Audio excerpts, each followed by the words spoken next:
Assalamualaikum warahmatullahi wabarakatuh. Salam M7.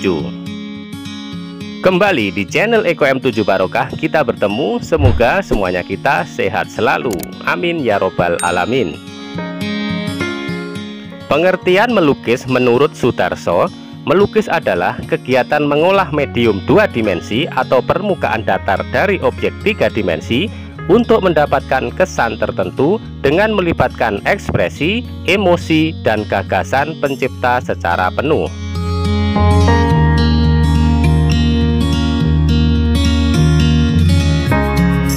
Yang pertama adalah tujuan religius. Tujuan berkarya seni untuk tujuan religius sudah berlangsung sejak zaman nenek moyang. Bagi beberapa agama dan kepercayaan, seni lukis memiliki unsur dan makna religius yang digunakan sebagai sarana beribadah.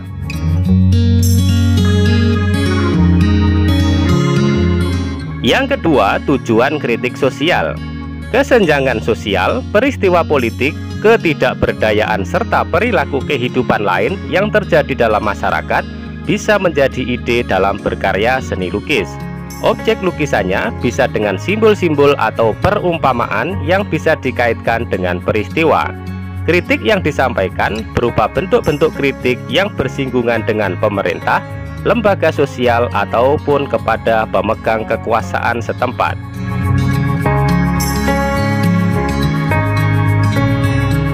Yang ketiga, tujuan ekspresi.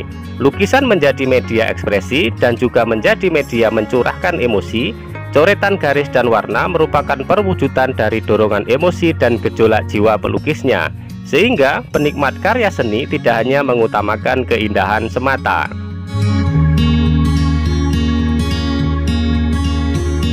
Yang keempat adalah tujuan komersil. Seringkali kita lihat pameran seni lukis baik di gedung pameran ataupun di pasar seni. Lukisan yang dijual di pinggir jalan dengan warna mencolok dan kebanyakan didominasi oleh lukisan pemandangan. Tujuan penciptaannya lebih mengutamakan aspek komersil sehingga bentuk dan gaya lukisannya cenderung mengikuti selera pasar.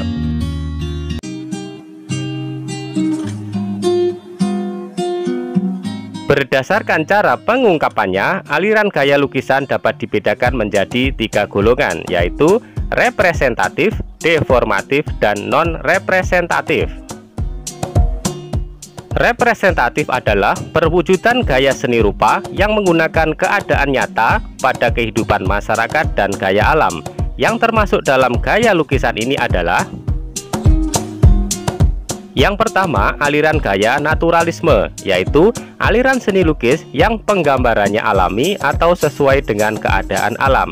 Naturalisme melukiskannya dengan alam nyata, sehingga perbandingan perspektif, tekstur, atau warna serta gelap terang dibuat seteliti mungkin.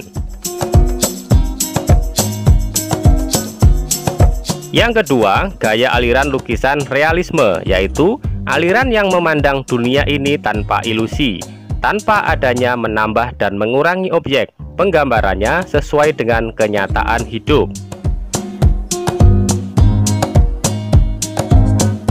Yang ketiga, gaya aliran romantisme, yaitu aliran seni lukis yang bersifat imajiner, menceritakan cerita yang dahsyat atau kejadian yang romantis.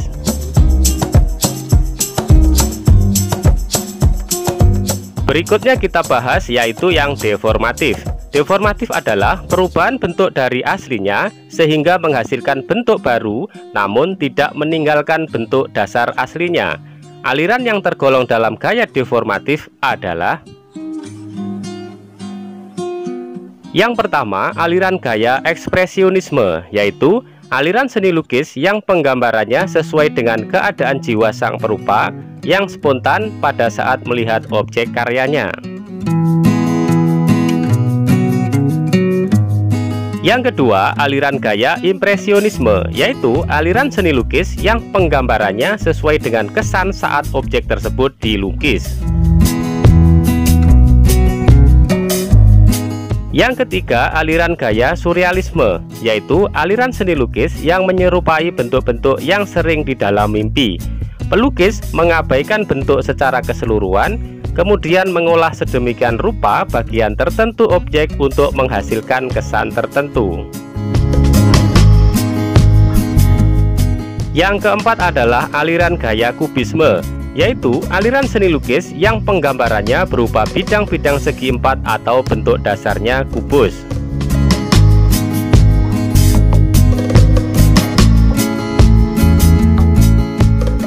Berikutnya adalah aliran non-representatif, adalah suatu bentuk yang sulit untuk dikenal. Bentuk dasar gaya ini sudah meninggalkan bentuk aslinya, berupa susunan dari garis, bentuk, bidang, dan warna yang terbebas dari bentuk gaya alam. Gaya ini menonjolkan bidang yang diisi oleh warna dan dipilah-pilah dengan garis-garis yang tegas dan kadang abstrak.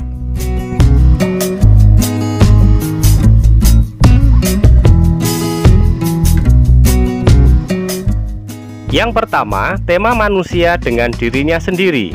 Untuk mengungkapkan cita rasa keindahan, manusia mewujudkan lewat media ekspresi. Di dalam pengungkapannya tersebut, kadang seseorang menggunakan potret untuk sebagai objek lukisannya.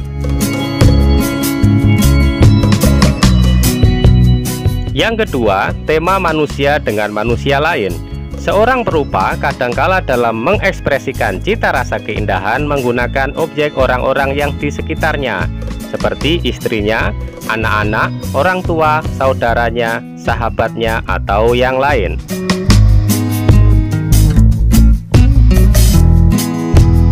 Yang ketiga, tema manusia dengan alam sekitarnya. Alam sekitar yang sangat menarik bagi para pelukis untuk mengungkapkan cita rasanya.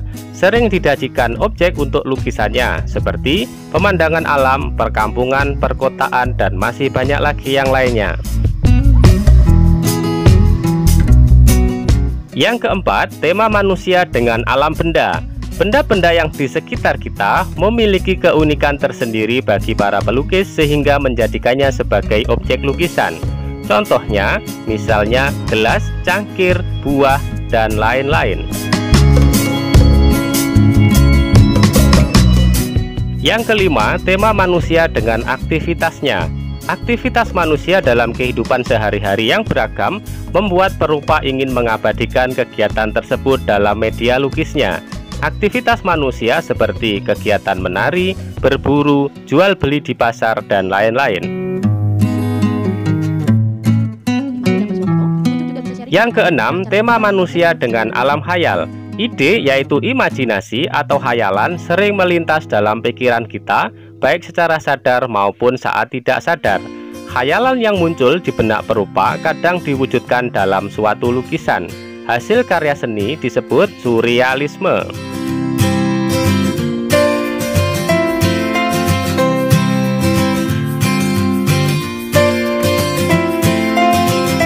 Bahan yang pertama adalah krayon. Krayon sangat sering digunakan oleh anak-anak dalam melukis karena sangat mudah dan praktis dalam penggunaannya.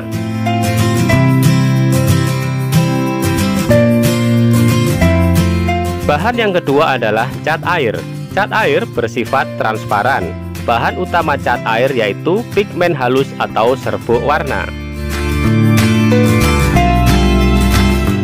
Bahan yang ketiga adalah cat minyak. Lukisan cat minyak medianya adalah kanvas. Cat minyak biasanya dikemas dalam tube timah dalam bentuk pasta yang pemakaiannya dicampur minyak cat sebagai pengencer.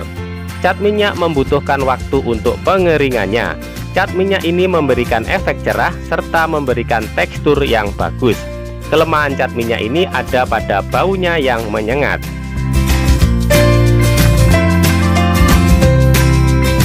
Bahan yang keempat adalah cat akrilik. Cat akrilik cenderung kering lebih cepat. Cat akrilik bisa dicampur dengan air hingga maksimum 30% agar tidak mengurangi kualitasnya. Karena sifatnya yang mengering dengan cepat, pastikan mengaplikasikan cat akrilik secepat mungkin. Karena setelah kering, cat akan susah dimodifikasi.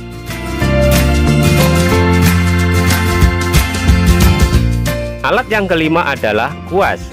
Kuas merupakan alat yang digunakan untuk menguaskan cat ke media lukis. Jenis kuas yang pipih dan berujung lurus datar dipakai untuk bahan cat minyak. sedangkan kuas yang dengan bulu berbentuk bulat dan berujung runcing dipakai untuk bahan cat air. Alat yang keenam adalah pisau palet. Pisau palet terbuat dari aluminium tipis. Fungsinya adalah untuk mencampur cat seperti layaknya kuas, juga untuk membuat efek-efek goresan pada media lukis. Bentuknya dan ukurannya tersedia berbagai jenis, ada yang runcing, lebar, dan bulat. Alat yang ketujuh adalah palet. Palet adalah media yang digunakan untuk tempat mencampur cat. Ada palet berbagai jenis dan ukuran. Untuk media seperti cat air, paletnya yang biasanya adalah ada lengkungan tempat air. Sedangkan palet untuk cat minyak berbentuk datar, ditambahkan lubang untuk pegangan tangan.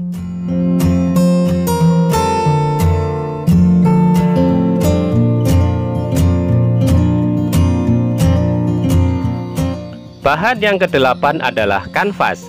Kanvas merupakan media yang umum dipakai sebagai media melukis. Kanvas menggunakan bahan linen atau bahan katun.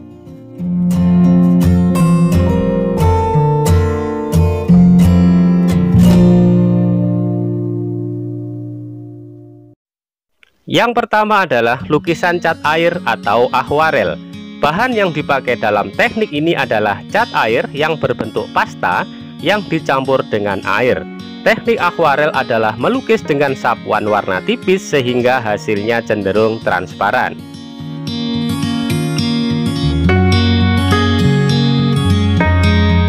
Yang kedua adalah teknik lukisan plakat atau blok. Menggunakan cat minyak ataupun cat akrilik dengan cara menutup permukaan dengan tebal ataupun penuh.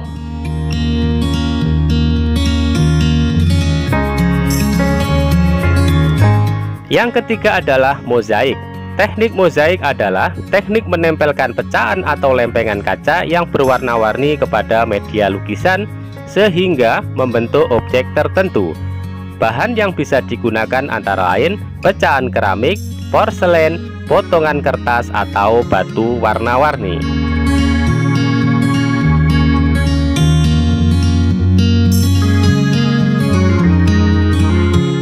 Yang keempat adalah lukisan kaca. Teknik lukisan kaca menggunakan kaca, timah, kuningan, dan tembaga sebagai penyambungnya sehingga membentuk lukisan.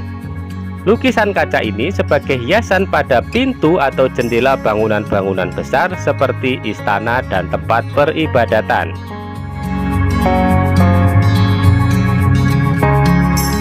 Yang kelima adalah lukisan batik. Lukisan batik tekniknya hampir sama dengan tata cara membatik, yaitu dengan menutupi permukaan kain dengan lilin atau malam. Kain yang tertutup lilin inilah yang membentuk titik garis bidang ataupun ruang sebelum menjadi sebuah gambar dan akhirnya dicelup ke larutan pewarna.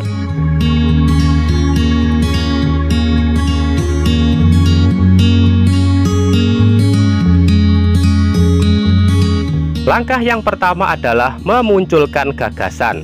Untuk memunculkan gagasan kreatif bisa didapatkan dari apa yang kita lihat di sekeliling kita. Misalnya, cara yang pertama adalah mengembangkan imajinasi, apa yang kita pikirkan atau pengalaman orang lain. Cara yang kedua adalah melihat objek secara langsung, misalnya pantai atau pegunungan. Cara yang ketiga adalah melihat buku, majalah, atau internet tentang lukisan. Cara yang keempat adalah mengunjungi museum atau kegiatan pameran seni lukis. Langkah melukis yang kedua adalah membuat sketsa. Sketsa adalah gambar awal yang akan dijadikan atau dibuat lukisan. Sketsa biasanya hanya berupa goresan global, tidak mendetail. Dari sketsa yang akan kita buat akan tergambar apa yang akan kita ungkapkan. Langkah yang ketiga adalah menentukan media berkarya. Berikutnya adalah bahan dan alatnya. Dipilih apakah alatnya menggunakan bahan kertas ataupun kanvas, atau berada di dinding atau tembok. atau menggunakan media alternatif misalnya cangkang telur atau bahan-bahan kerajinan yang lain.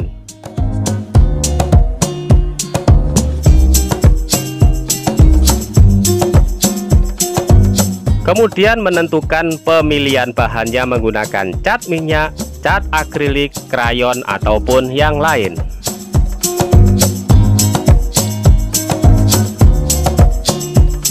Langkah berikutnya adalah menentukan teknik. Ada beberapa teknik yang bisa digunakan dalam melukis, misalnya teknik akwarel, teknik plakat, teknik goresan ekspresif, teknik tebal dan bertekstur, ataupun teknik timbul atau mozaik. Langkah terakhir kegiatan melukis adalah mewarnai dan menyempurnakan lukisan.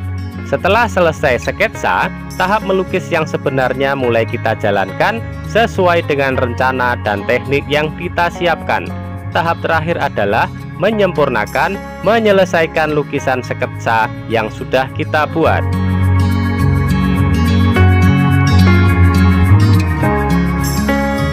Sobat M7 semuanya, namun tidak semua langkah itu menjadi acuan karena proses melukis dengan menggunakan bahan yang satu berbeda dengan bahan yang lainnya.